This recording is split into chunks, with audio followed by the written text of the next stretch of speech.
the sheriff of the Florida community, where suspect Nicholas Cruz gunned down 17 people at a mass shooting last week, announced Wednesday that from this point forward, his deputies who patrol local schools will all be armed.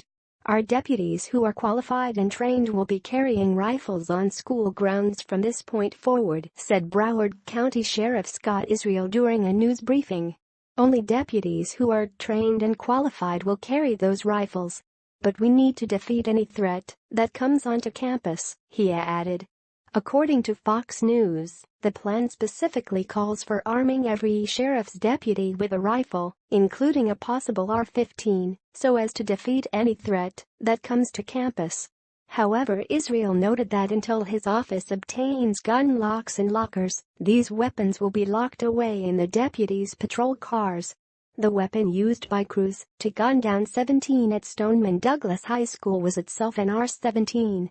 Moreover, a resource officer equipped with an unspecific gun was present during the shooting, though it remains unclear what role the officer played in trying to thwart the shooter, according to Fox.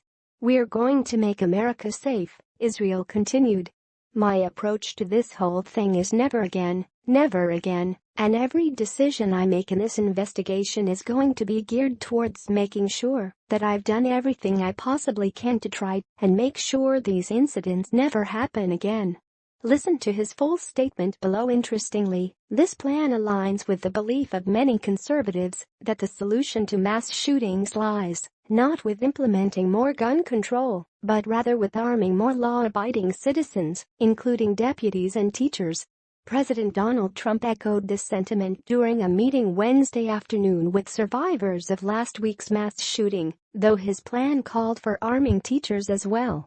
"You can't have 100 security guards in Stoneman Douglas High School," he argued, as reported by the Washington Examiner.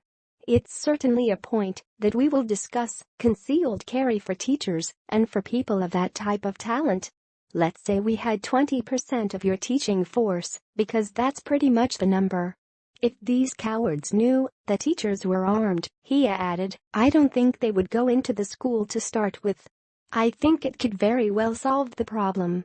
In a meeting later that evening between the president and parents-teachers from Stoneman Douglas and other schools, one Washington, D.C. teacher likewise proposed adding checkpoints in schools with metal detectors and bag checks. Ideas like these are both sensible overall but also respectful of the Second Amendment, which has been criticized fiercely as of late because of the belief among liberals that ridding America of certain guns would somehow put an end to all school shootings.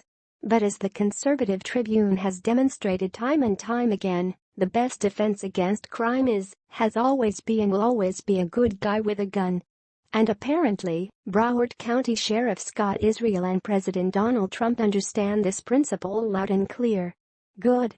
Please share this story on Facebook and Twitter and let us know what you think about Broward County Sheriff Scott Israel's sensible response to the mass shooting last week.